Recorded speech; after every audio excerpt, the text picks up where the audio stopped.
నమస్తే, welcome to Kaloji TV. Telangana రాష్ట్రంలో ఇప్పుడు ప్రస్తుతం కాంగ్రెస్ ప్రభుత్వం అధికారంలో రావడం జరిగింది. గత 10 సంవత్సరాల కేసీఆర్ ప్రభుత్వ పాలనలో అనేకమైనటువంటి నిర్బంధాలు మనం చూసినాం. అయితే ప్రతిసారి కూడా ఒక చర్చ జరిగింది.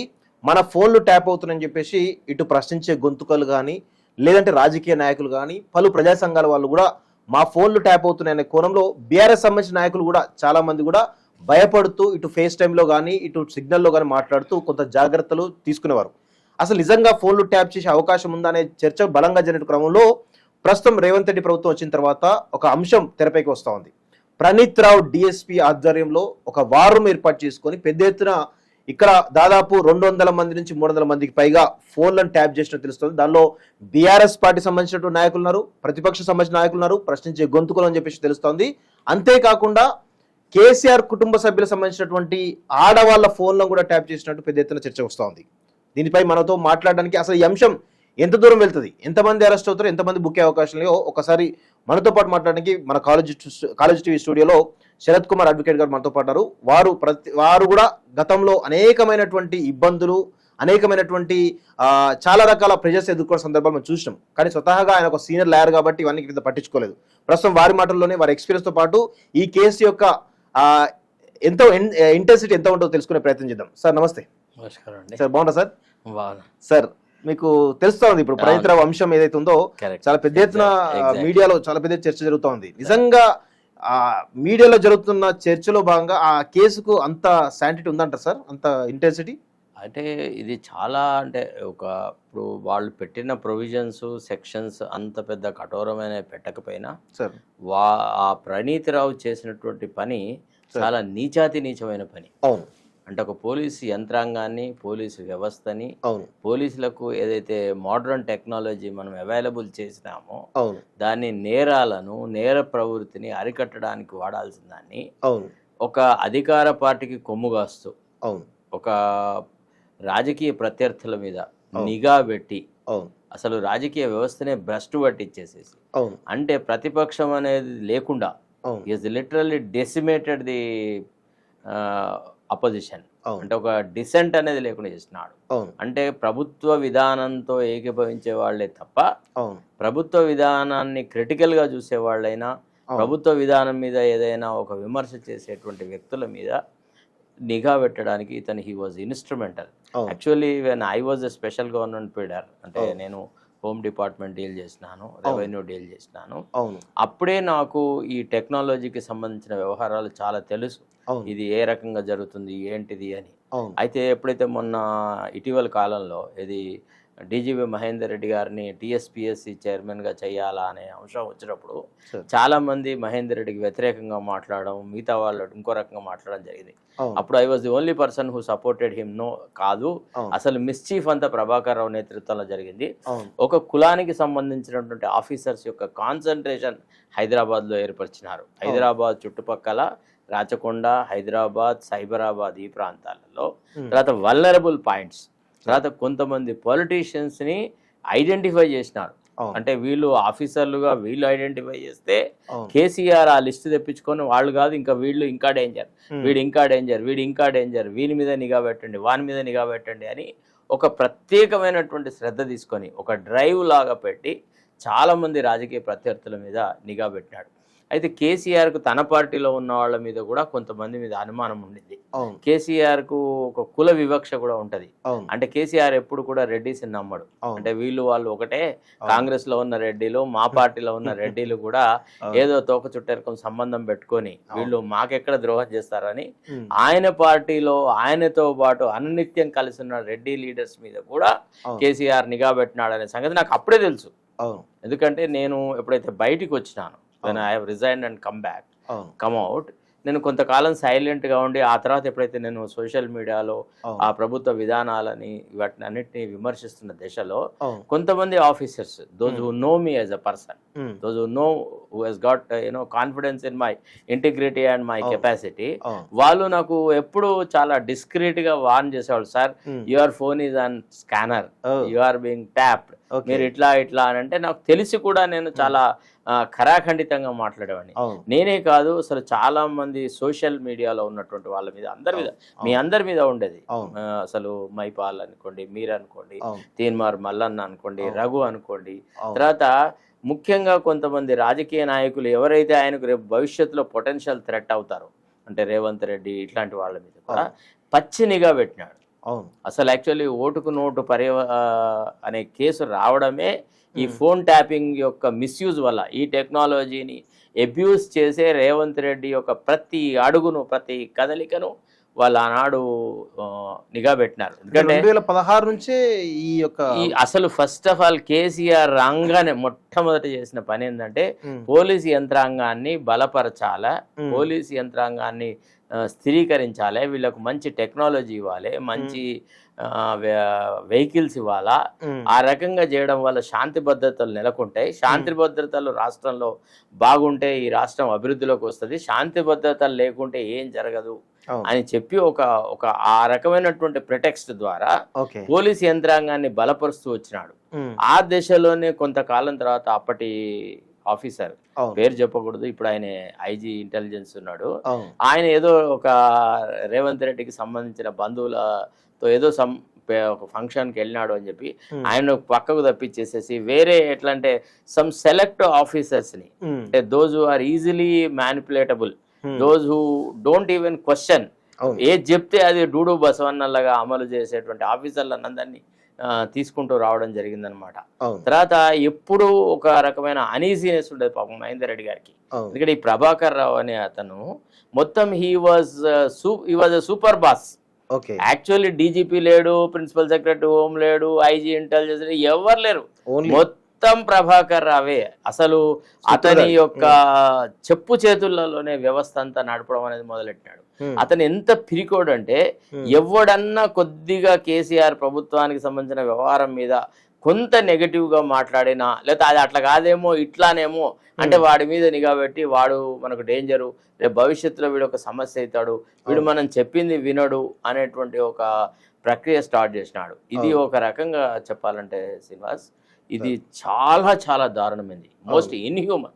అంటే ఒక వ్యక్తి యొక్క స్వేచ్ఛలో ఇది ఎంత ఇన్రోడ్స్ చేసిందంటే అసలు ఏదైతే ఆర్టికల్ 21 అనేది ఉందో ప్రతి వాళ్ళ లిబర్టీని ఛాలెంజ్ చేస్తుంది సార్. ఇప్పుడు మల్లన్న మీద జరిగిన దాడులన్నీ ఎంత నిఘా పెడితే చేసినారు చెప్పండి. ఇప్పుడు ఫస్ట్ వాడు సాయి కుమార్ గౌడ్ అనే వాడు వచ్చి అతను అటాక్ చేసి ఆ తర్వాత నెక్స్ట్ డే మళ్ళీ పోలీసులు వచ్చేసేసి, అప్పుడు కూడా ఎస్ఐబి పోలీసులే, గుర్తుందా నీకు? ఎస్ఐబి పోలీసులే వచ్చేసేసి మళ్ళీ ఇక్కడ అంటే నాకు నేను రోజు న్యూస్ చేస్తున్నాను సార్, నాకు ఇక్కడ ఒక లైన్ తీసుకున్నాను ఏంటంటే ప్రభాకర్ రావు, తర్వాత ప్రణీత్ రావు, తర్వాత ఎస్ఓటి ఇన్ఛార్జ్ గోనె సందీప్ రావు, ఇలా ముగ్గురి ఆధ్వర్యంలోనే ఆపరేషన్ జరుగుతాయి ఎస్ఐబి నుంచి ఎస్ఓటి వరకు. కరెక్ట్. ఎస్ఐబి ఏమో ఇన్ఫర్మేషన్ కలెక్ట్ చేస్తుంది, దీనంతా ఆపరేషన్ ఏమో ప్రభాకర్ ఆధ్వర్యంలో ఎస్ఓటికి ఇన్ఫర్మేషన్ పోతుంది, ఎస్ఓటి ఆధ్వర్యంలో ఎస్ఓటి కానిస్టేబుల్స్ ఇద్దరు మామూలు వాళ్ళకి కొట్టడానికి ప్రయత్నం చేస్తాను, వాళ్ళని చంపడానికి ప్రయత్నం చేస్తాను. 307 అది పెడితే నేను అది అక్కడ మేడ్చల్ కోర్టులో ఆర్గ్యూ చేస్తున్నప్పుడు జడ్జి గారికి చెప్పినాను, సార్ ఎస్ఓటి అంటే ఎట్లుంటది, నేను ఆ డిపార్ట్మెంట్ డీల్ చేసినాను సార్, ఒక్కడు 10 మందిని ఆపగలిగే దేహ దారుఢ్యం కలిగి ఉంటాడు, వాళ్ళని మల్లన్న కాదు కదా, మల్లన్న టీం అందరిని కలిపి ఒక్కడు కొడతాడని చెప్పిన. ఆయన జడ్జి గారు నవ్వినారు, మీతో నేను ఆర్గ్యూ చేయలేదండి, నో ఎవ్రీథింగ్. అంటే నేను చెప్తున్నాను, యంత్రాంగాన్ని పూర్తిగా దుర్వినియోగం చేసినాడు. అయితే ఇప్పుడు ఆయన మీద పెట్టినటువంటి సెక్షన్స్ కనుక చూస్తే, ప్రణీత్ మీద పెట్టిన సెక్షన్స్ కనుక చూస్తే, to be frank with you, Praneeth is an intelligent officer, దాంట్లో డౌటే లేదు, it's a good intelligent officer. కాకపోతే ఏంటంటే ఈ కులపిచ్చి అనేది ఒకటి చూస్తున్నా లేదా, అరే మనం మన రాజ్యాన్ని కాపాడుకోవాలరా, ఈ తెలంగాణ లోపల ఆంధ్రప్రదేశ్ లోపల ఇప్పుడు బెంగాల్ రావు తర్వాత మళ్ళా మనకు ఒకసారి అధికారంలోకి వచ్చేసినాం, మనం ఎట్టి పరిస్థితులలో వీ షుడ్ పర్పిచ్యువేట్ అవర్ పవర్, ఇంకా వేరే వాడు ఎవరిని కూడా తలెత్తనియాదు, అంటే శత్రువులను పూర్తిగా నిర్వీర్యంగా చేయాలి. మనం ఎంత బలంగా ఉన్నా గానీ ఆర్థిక మూలాలను దెబ్బకొట్టి, ఆ ప్రతిపక్ష పార్టీలో ఉన్నటువంటి నాయకుల ఆర్థిక మూలాలను దెబ్బకొట్టి, వాళ్ళ క్రెడిబిలిటీని దెబ్బకొట్టి, వాళ్ళ ధైర్యాన్ని దెబ్బకొట్టేది నాశనం పెట్టేయాలనుకున్నాడు. శాటిలైట్ లో ఇప్పుడు మొత్తం ఆల్మోస్ట్ కార్పొరేట్ న్యూస్ ఏజెన్సీస్ అన్ని న్యూస్ పేపర్లను వాళ్ళని వీళ్ళ మీద కబ్జా పెట్టినాడు, తర్వాత న్యూస్ ఛానల్స్ మీద కబ్జా పెట్టినాడు. ఇక ఆయనకు మింగోడు పడని అంశం ఏది అంటే social media, digital media, that to some YouTubers. ఇక వీళ్ళని ఎట్లనే బొంద పెట్టాలనుకున్నాడు. వాళ్ళు ఊహించలేదు, అంటే నన్ను బయటికి పడేస్తే నేను మీతో పాటు ఉంటానన్న ఆలోచన వాళ్ళకి రాలే. ఒకవేళ వాళ్ళకి కనుక ఏ మాత్రం ఇంక్లింగ్ ఉన్నా, అంటే వీడు వచ్చి మల్లన్నకు సపోర్ట్ నిలబడతాడు, వీడు వచ్చి సోషల్ మీడియాకు సపోర్ట్ నిలబడతాడు అంటే వాడు చచ్చినా నన్ను బయటకు రానికపోదురు, నాకు సబ్జెక్టులు మార్చి నన్ను అక్కడే ఉంచుకొని ఏదైనా చేద్దరు. కానీ వీడేందిరా, వీడేం చేస్తాడు చూద్దాం, వీడిని బయటకు నెట్టుదాం అని వాళ్ళ పథకం ప్రకారంగా అనుకొని ఎప్పుడైతే నాకు పుల్లలు పెట్టడం స్టార్ట్ చేసినా నేను గ్రహించిన నో సారీ. ఒకసారి మార్నింగ్ అవర్స్ లో నేను ఇట్లా అంటే జనరల్ గా నాకు ఓల్డ్ పాటలు వినే అలవాటు. ఒకసారి వింటుంటే ఘంటసాలది స్వాతంత్రమైన జన్మ హక్కు అని చాటండి అని ఒక పాట ఉంటది. అందులో ఒక వాక్యం ఉంటుందన్న, ఏమని, ఎంత కాలం ఇటు సహించి ఉన్న దోపిడి మూకకు దయరాదన్న. ఆ వాక్యము చాలా అంటే చాలా హిట్ అయింది. అరే కరెక్టే కదా, ఈ కొడుకులు ఇంత జల్లించుకుంటున్నారు, no this is time to attack them అని ఇంకప్పుడు బయటకు రావడం జరిగింది. అంటే నేను అనేది ఏంటంటే పోలీసు వ్యవస్థలో వాళ్ళ integrity should be towards protecting public interest. ప్రజాహితంలో ఏ రకంగా ఉంది చెప్పండి. ఇప్పుడు ఇంతమంది మీద నిఘా పెట్టినారు కదా, వీళ్ళు సాధించింది ఏంది? వీళ్ళు నిఘా పెట్టిన ఏ వ్యక్తి దేశద్రోహి, ఏ వ్యక్తి రాష్ట్ర ఇంట్రెస్ట్లకు వ్యతిరేకంగా కొట్లాడినాడు? రేవంత్ రెడ్డి కొట్లాడినాడు, అలాగే మీరు కొట్లాడినారా, మేము కొట్లాడినారా? ఏమన్నాము? ప్రజాస్వామ్యయుతమైనటువంటి ఒక డిస్కషన్, డిబేట్ జరగాలి, ప్రజా సంక్షేమ కార్యక్రమాల మీద చర్చలు జరగాలి. రాష్ట్రంలో ఒక పద్ధతి ప్రకారం ఒక దోపిడీ జరుగుతుంది. అంటే ఈ కాళేశ్వరం అనేటువంటి ఒక ప్రాజెక్టు ద్వారా ప్రజాధనం చాలా నిర్వీర్యం చేస్తున్నారు, వాడుకుంటున్నారు, ఒక్కొక్కడు కోట్లకు పడగలెత్తుతున్నారు. ప్రభుత్వ భూములు, సిటీ పెరిఫెరీలో ఉన్న భూములన్నిటినీ చెన్ ముట్టి భర్లో వంకే హాతమే వాళ్ళ చేతుల్లోకి పోతున్నాయి. ఇది తప్పు అనే కదా అంతే మనం మాట్లాడేది. ఇంతకంటే దేశద్రోహానికి సంబంధించిన ఏ అంశం ఉందండి? ఒక్కొక్కళ్ళను ఈవెన్ బిలో 7 years అఫెన్సెస్ లో బుక్ చేసి కూడా ఏదో ఒక కేసులో 307 అట్లాంటిది పెట్టి అరెస్ట్ చేసి పీటీ వారెంట్లు పెట్టి అసలు నెలలు ఒక వ్యక్తులను జైళ్లలో మగ్గించినారు. ఈ పరిస్థితి అంతా రాంగ్ అని మనం అన్నందుకే కదా వాళ్ళ మన మీద పెట్టింది. అది జరిగిన సార్. ఇప్పుడు ప్రభాకర్ రావు చుట్టూ కాకుండా కేవలం ప్రణీతరావు చుట్టే ఈ అంశం తిరుగుతా ఉంది వాస్తవంగా. ఎందుకు ఓన్లీ ప్రణీతరావు టార్గెట్ ఎందుకు నడుస్తుంది ఆపరేషన్ అంతా కూడా? అంటే అట్లా కాదండి, దీనికి ఒక అంశం ఏంటంటే ప్రభాకర్ రావు ఎప్పుడు ప్రగతి భవన్లోనే ఉండేవాడు, తన పొజిషన్ ఉపయోగించుకొని, ఐజీ ఇంటెలిజెన్స్, తర్వాత మిగతా పొజిషన్స్ ఉపయోగించుకొని, తర్వాత ఈవెన్ ఆఫ్టర్ రిటైర్మెంట్ ఆల్సో అతన్ని ఐజీ ఇంటెలిజెన్స్ గా కొనసాగించారు. ఆ తర్వాత ఓఎస్డీ గా కన్వర్ట్ చేస్తున్నారు. పక్కా జడ్సన్ తో మేము ఒక కంప్లైంట్ ఇప్పించినాం, ఆన్ వాట్ బేసిస్ ఈ will remain as IG intelligence అనేటప్పటికీ ఆయన ఇమీడియట్ తొలగించేసేసి అతనికి ఇచ్చినారు, అనిల్ కుమార్ కి ఇచ్చినారు. అంటే ఈ అయితే ఆయన చుట్టుపక్కల కూడా టాప్ ఆఫీసర్ ఉన్నారు కదా, ఎవరు అప్పటి ఐజీ ఇంటెలిజెన్స్, తర్వాత మిగతా డీజీపీ, మిగతా వాళ్ళందరూ కదా. కొన్ని పనులు వీడు బాహాటంగా చేయలేడు కాబట్టి తనకు ఒక ఎల్బో స్పేస్ కింద, తనకు కింద ఒక తనకి పూర్తిగా విధేయుడైనటువంటి ఆఫీసర్ ఎవరు అంటే ప్రణీత్ని పెట్టుకున్నాడు అనమాట.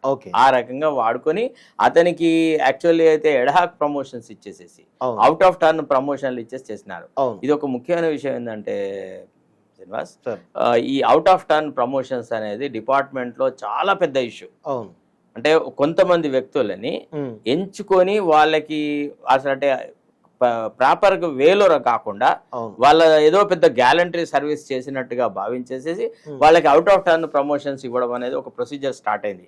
ఎప్పుడైతే నాకు సర్వీసెస్ ఇచ్చినారు, హోమ్ సర్వీసెస్, హోమ్ డిపార్ట్మెంట్ అది ఉండేనో, నేను అప్పటి డీజీపీ మహేందర్ రెడ్డి గారితో ఈ టాపిక్ డిస్కషన్ చేస్తే వారన్నారు ఈ అవుట్ ఆఫ్ టర్న్ ప్రమోషన్స్ అంతా బోగస్ షరత్, దీంట్లో అసలు ఏ మాత్రం ఇది లేదు, నువ్వు ఎట్టి పరిస్థితులలో ఆపాలన్నాడు. ఆపాలంటే నేను ఆపిన తర్వాత ఏం జరిగింది? ఫస్ట్ సీఎం గన్మెన్ కి ఒక అవుట్ ఆఫ్ టర్న్ ప్రమోషన్ ఇచ్చినారు. ఆ తర్వాత వాడు ఒకడు రాధాకిషన్ రావు అని ఉండేది, గుర్తునే ఉంటది, ఎగ్జాక్ట్లీ టాస్క్ ఫోర్స్ అతనికి మార్చారు, డీసీపీ కింద మార్చారు. వాడి అనుచరుడు ఒకడు ఉండే, వాడికి అవుట్ ఆఫ్ టర్న్ ప్రమోషన్ ఇవ్వాలా అని చెప్పి యమ ప్రెషర్ తీసుకొచ్చినారు. అయితే నేను 1-2 సార్ల వీడికి ప్రమోషన్ ఇవ్వడం ఎట్లా, ఇది ఏంది అని నేను ఏదైతే కొంతమంది వ్యక్తులతో మాట్లాడినానో ఆ మాటలు ఎప్పుడైతే ఈ వీళ్ళకి దొరికినాయో, ఎవరికి, ఈ రాధాకిషన్ రావు వాళ్ళకి అందినాయి.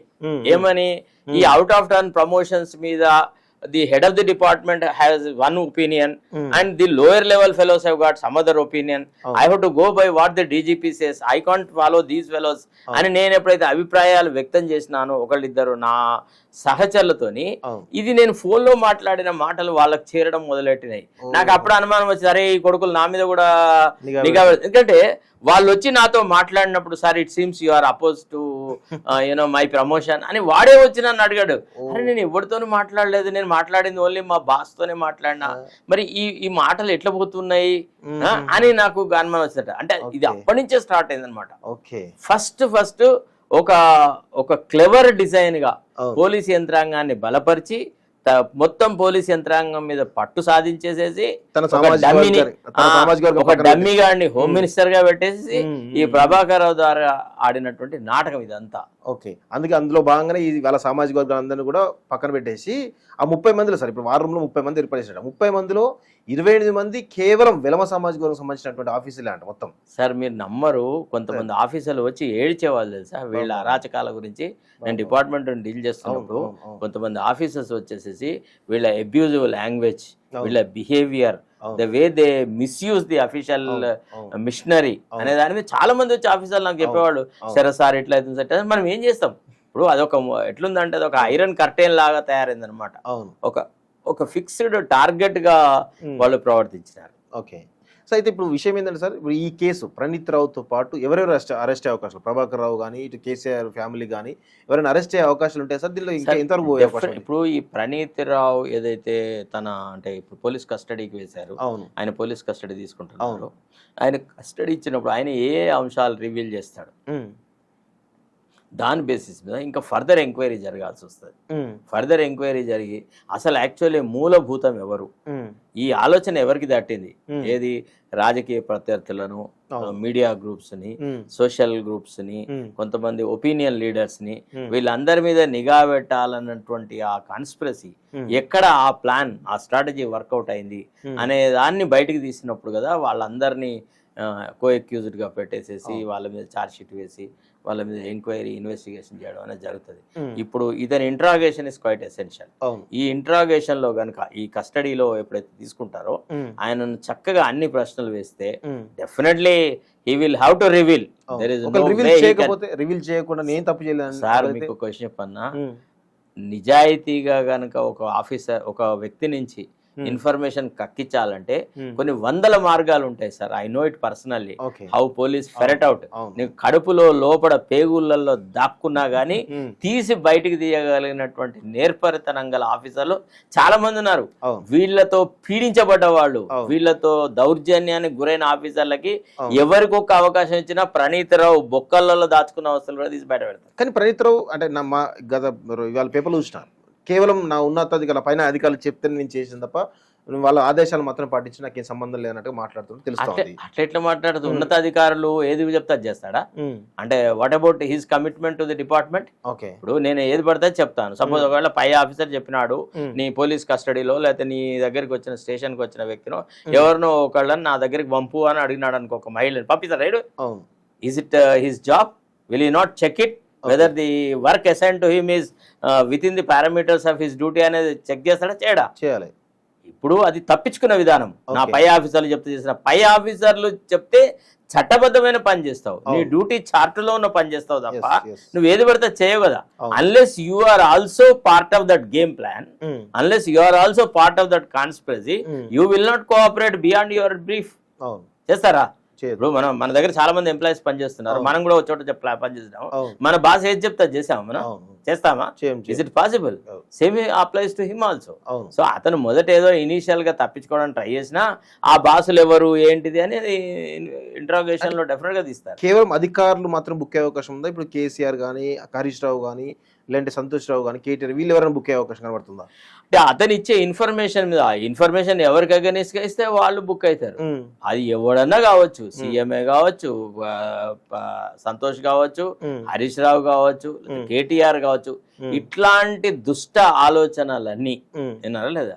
ఇవన్నీ కేటీఆర్ నెత్తికే పుడతాయి. కేటీఆర్ బుక్ అవుతుంది మొత్తం. కేటీఆర్ యొక్క ఆలోచనలే ఇంత నీచంగా ఉంటాయి, అర్థమైందా లేదా?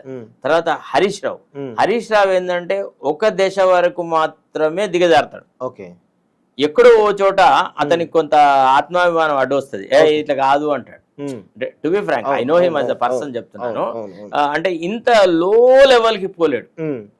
ఎంతైతే కేటీఆర్ దిగజారగలడో, ఎంతైతే కవిత దిగజారగలదో అంత హరీష్ రావు కొన్ని సందర్భాలలోనూ అంటాడు. ఎంతో కొంత ఆ రకమైన ఆరా ఉంటది. ఒక బియాండ్ పాయింట్ నో, నేను ఇక కిందికి దిగజారను అని ఎసర్ట్ చేసుకునే వ్యక్తి.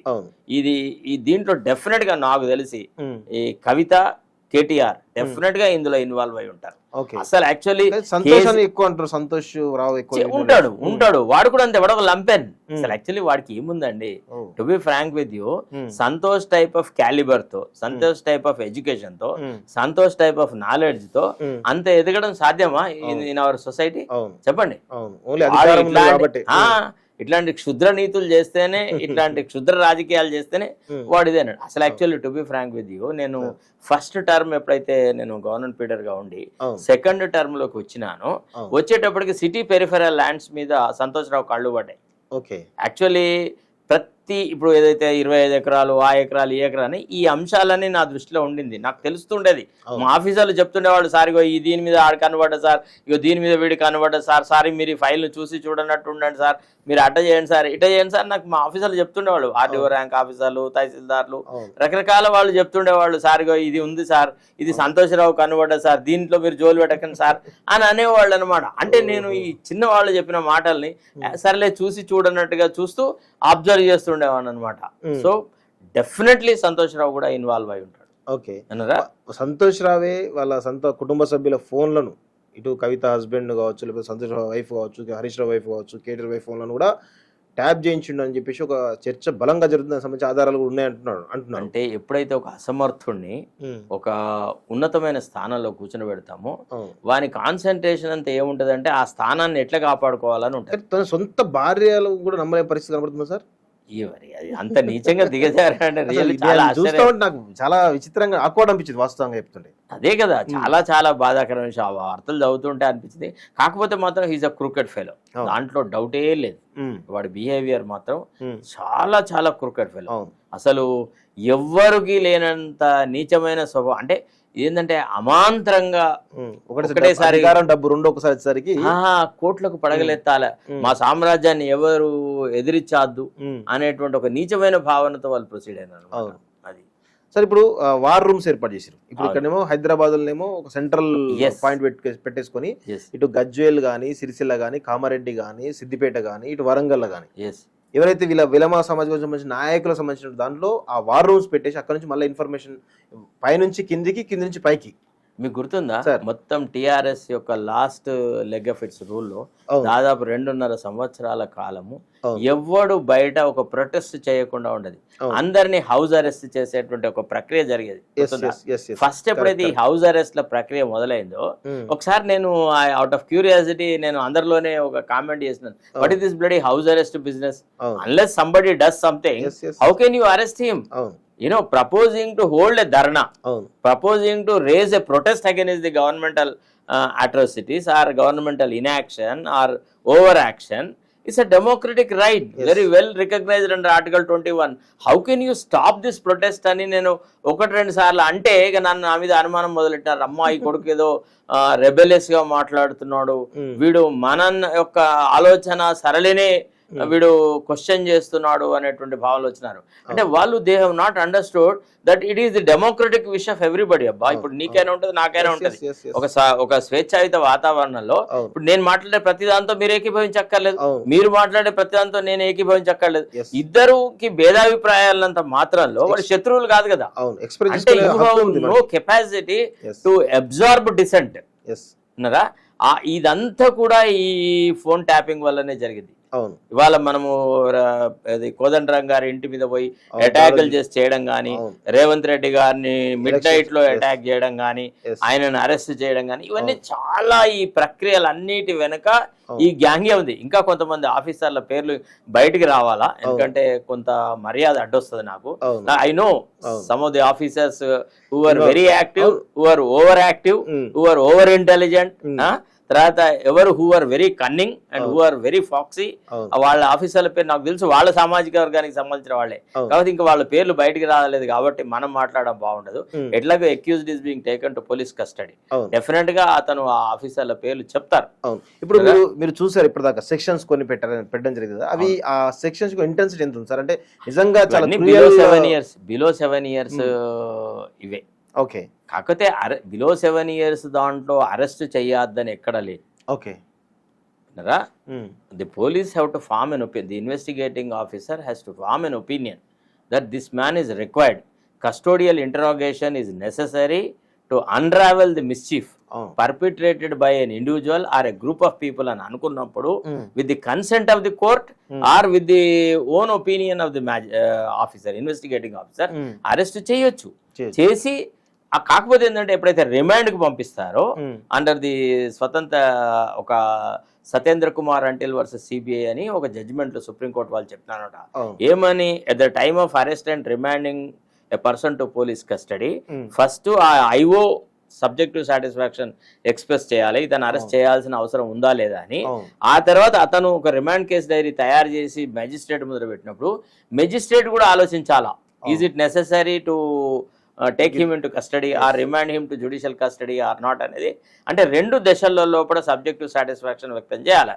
ఇంత ఘోరమైనటువంటి విషయంలో ఇది తేటతెల్లం, it is visible to naked eye their criminal intention, their mischief to make inroads into the privacy of individuals. ఇప్పుడు చూడండి సామాన్యమైన గృహిణీల మీద ఏందండి, వాళ్ళ మీద నిఘా అయింది, ఎవడన్నా విన్నా చాలా ఎబ్బెట్టుగా ఉంటది కదా. సో కాబట్టి డెఫినెట్ గా అతన్ని అరెస్ట్ చేయడం లెజిటిమేట్. ఓకే, అది సో ఈ కేసు అంటే ఎంత అంటే ఇదంతా కూడా ఒక పొలిటికల్ గా ఏమన్నా అడ్వాంటేజ్ కోసం జరిగే అవకాశం కనబడుతుందా? అంటే రేవంత్ రెడ్డి తన రివెంజ్ తీసుకోవడానికి దీన్ని వాడుకున్న అస్త్రం ఉండే అవకాశం ఉందంటారా? ఒకటండి, రేవంత్ రెడ్డి తను సొంతగా ఏదో చేస్తాడు, రివెంజ్ఫుల్ యాటిట్యూడ్తో వీళ్ళకి అగెనిస్ట్గా పోతాడు అని చెప్పడం, నేనైతే అంత నీచంగా దిగజారడం కాంగ్రెస్లో సాధ్యం కాదు.